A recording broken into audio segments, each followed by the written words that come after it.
Welcome to today's Doctor Anyoha's podcast.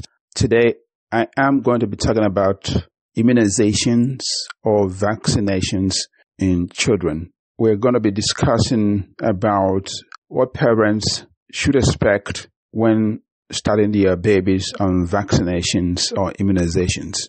This topic is very important because a lot of parents want to know, especially parents who have their first babies or parents who don't understand a lot about immunizations and vaccinations. So let's jump in and give you a rundown of what I usually tell parents when they come to my office for. We're going to be covering regular vaccine scheduled for infants beginning from newborns to when they go to college.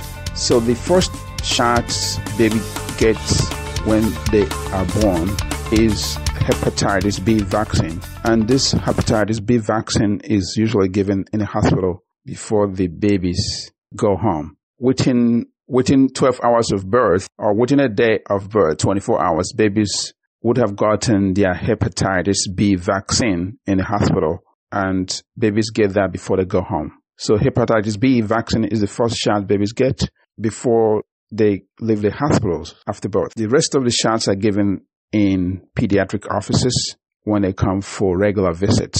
Most regular shots in babies start at age 2 months. So the first few visits a baby makes after birth, which is usually at age 1 week and at age 1 month through their pediatricians, shots are not given regularly. Shots are not given. Unless, of course, the baby did not get hepatitis B in the hospital, then it can be given at first visits or second visits. But usually, assuming that a baby gets their hepatitis B vaccine in the hospital, the next set of shots are given at age 2 months.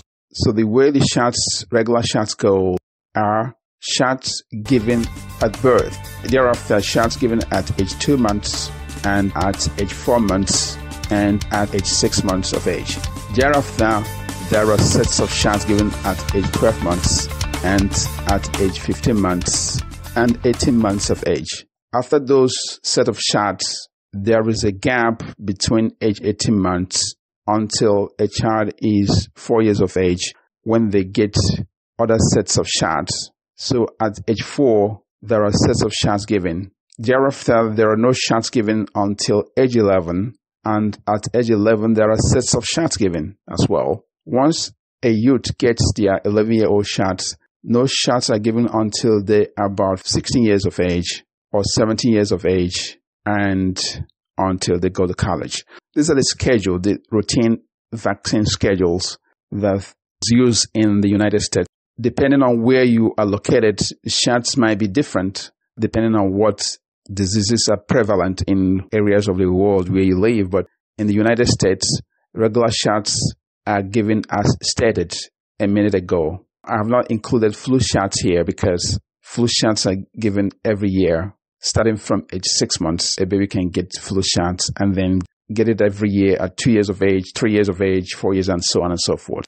I have not included them here, and of course, I have not included COVID vaccines as well. Let us look at the shots babies get at birth. And we've already said that is hepatitis B vaccine. So what about the shot they get at 2 months? There are many combinations of shots. In my practice, I use a combination called Vaxelis. And Vaxelis shot contains diphtheria, tetanus, pertussis, polio, Haemophilus influenza type B, hepatitis B vaccines. So Vaxelis has 6 vaccines in it. Again, they contain DTaP, which is diphtheria, tetanus, pertussis. They contain polio vaccines. They contain hepatitis B vaccine, and they contain Haemophilus influenza type B vaccine. So what shots do babies get at age 2 months? They get Vaxelis, which is 6 vaccine packed in one. They get pneumococcal vaccine, and they get rotavirus vaccine. So the rotavirus vaccine is given by mouth. In the mouth. Let me say that again. At age 2 months, babies get Vaxelis, pneumococcal vaccines, and rotavirus vaccines. The Vaxelis shots is given in the thigh, anterior thigh, or lateral thigh. Also, the pneumococcal vaccine is given in the thigh as well. So the baby ends up getting 2 vaccines, one in each thigh, and gets the rotavirus vaccine in the mouth. So that is the vaccine you get at age 2 months. Vaccinations, which we said contains 6 vaccines. I've already enumerated those vaccines. And they also get the pneumococcal vaccine. And those 2 vaccines are given in the thigh, in the anterior thighs. In addition to that, they get the rotavirus vaccine, which is given in the mouth. Put it in a baby's mouth and the baby licks it. Some baby like it, some don't like it, so they kind of spit fear amount out. I went a great length to explain this vaccine given at 2 months because the same vaccines are given at age 4 months and at age 6 months. So the vaccines given at age 2 months, at age 4 months of age, and at age 6 months of age are the same. And they are vaccinations in one thigh, pneumococcal vaccine in the other thigh, and rotavirus vaccine that goes in the mouth. So the babies get that at age 2 months of age, 4 months of age, and 6 months of age. Assuming they come in regularly for their vaccines. If the mother did not have the opportunity to bring the baby at age 2 months, they can come at age 3 months, and thereafter age 5 months, and then at age 7 months. Usually there is a 2 months gap between each vaccines when the babies are young, like 2 months, 4 months, 6 months. At that age, there are usually 2 months between vaccines. So when the baby gets all their vaccines at age 2 months, 4 months, and 6 months, the next vaccine will be at age 12 months when they've started walking. Some babies are walking at age 12 months and they can run away when they see the doctor coming with the vaccine. They can start fighting. But the vaccine given at age 12 months are measles, mumps, and rubella. They are given as one vaccine called MMR for measles, mumps, and rubella. Another vaccine given at age 12 months is chickenpox vaccine or varicella, the same thing. Another vaccine given at age 12 months is hepatitis A vaccine, which is different from hepatitis B vaccine, which we've talked about before. And then the 4th vaccine given at age 12 months is the pneumococcal vaccine. Now you could understand pneumococcal vaccine was given at age 2 months and 4 months and 6 months, and the 12-month pneumococcal vaccine is the last pneumococcal vaccine that infants get. To recap, 4 vaccines are given at age 12 months. MMR, which is measles, mumps, and rubella. They're usually in one vaccine, one shot, chickenpox shots or varicella, hepatitis A vaccine, and pneumococcal vaccine. 2 vaccines will go in one thigh, and the 2 other vaccines will go in the other thigh. It doesn't matter whether you do Hep A and pneumococcal in one thigh, and MMR, which is measles, mumps, and rubella, and varicella in the other thigh. It doesn't really matter. Now, usually I tell parents to give babies Tylenol after the vaccine. A couple of doses is good enough. They can give it shortly after vaccine is given, and then wait for 4 hours and give another Tylenol or Motrin, whatever they have, to prevent pain and sometimes fever. So after age 12 months, the next set of vaccines are given at age 15 months, and at age 15 months, infants get only 2 vaccines called DTaP and Haemophilus influenza type B. So they're getting 2 vaccines, one in each thigh. Now, remember, these vaccines, DTaP, diphtheria, tetanus, and pertussis, which is one shot, the combined vaccine given in one shot in one leg, and Haemophilus influenza type B is given in the other leg. Remember, these babies have gotten these vaccines before. They got it when they were 2 months, 4 months, and 6 months. So now they're getting it the 4th time at age 15 months. So thereafter, the next vaccine is given at age 18 months, which is hepatitis A number 2. So hepatitis A is given 2 times, one at 12 months of age and 6 months later at age 18 months. Now, after age 18 months, no vaccines are necessary until a child turns 4 years of age. And at 4 years of age, they get DTaP, that is diphtheria, tetanus, and pertussis, and polio, IPV. Those are usually in one shot. Those 2 vaccines are usually in one shot. So they get DTaP, diphtheria, tetanus, and pertussis, and polio in one tie. And they also give MMR and chickenpox. Both could be combined, and they're given in the other tie. So at 4 years of age, children are getting 2 shots, 1 in each tie. DTaP and polio, and they're combined, usually combined in 1 shot. Those 2 vaccines are combined in 1 shot, and they're given in 1 tie. In the other tie, they give MMR, which is measles, mumps, and rubella, and chickenpox. At this age, those 2 are combined too. Your baby got their first chickenpox and measles shots at age 1. Now they're getting their second chickenpox and MMR at age 4. To recap, your baby got their chickenpox and MMR at age 1. Their first MMR and chickenpox at age 1. And now at age 4, they're getting their final chickenpox and MMR at age 4. Thereafter, there are no shots until age 11. So that's a very long gap. From age 4 to age 11 is about 7 years gap. There's no shots necessary. At age 11, kids are usually in 6th grade, 7th grade, and the nurses are telling them to go and get their 11-year-old vaccines.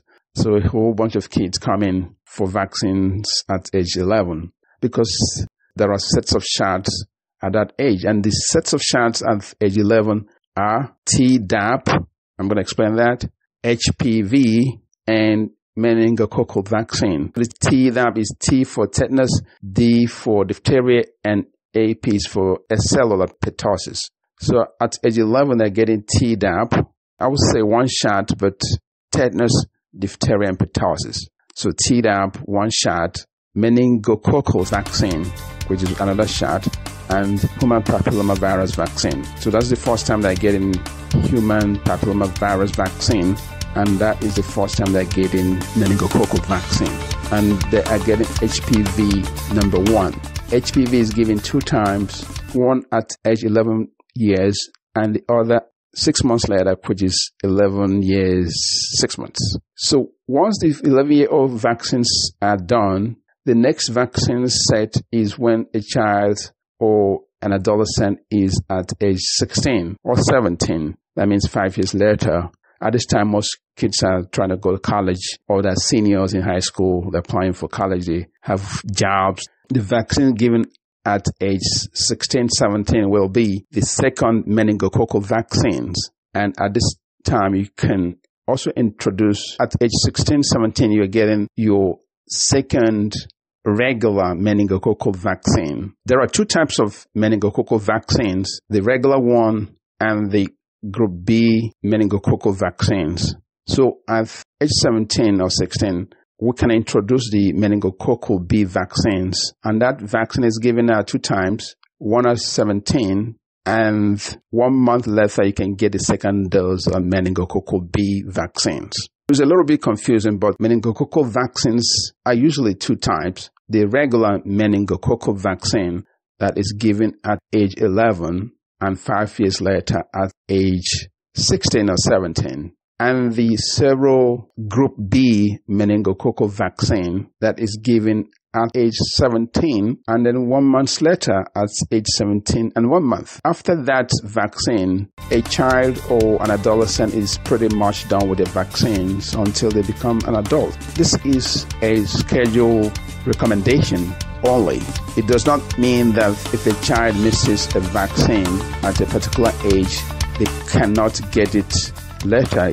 No, they can get their vaccines later when they miss it. And the clinicians could recalculate the time or date they have to come to continue with their vaccines. So the vaccine schedule could be very flexible. The clinicians can accommodate parental fears and anxiety when it comes to giving vaccines. I like the combination of vaccines because it saves the kids or the babies lots of injection, like I said. Also, it decreases the number of visits the parents have to make. My experience with vaccines is that it's very safe, except pain and sometimes fever. I don't see much of any problems giving vaccine in my office. And as a pediatrician, I've given hundreds and hundreds of vaccines in my office. I usually like to do that myself. And sometimes the students will help. It's very, very safe. Sometimes there are a few kids fearful and they're panicking and they might experience some syncope or fainting, I usually know those kids, and I usually talk and try to distract them before they get the vaccines.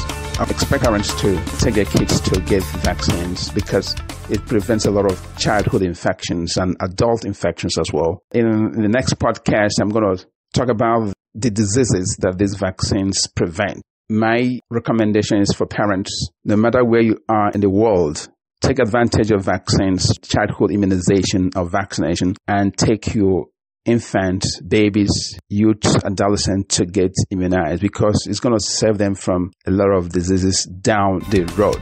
Thank you so much for listening, and please share this podcast with your friends and families. Thank you.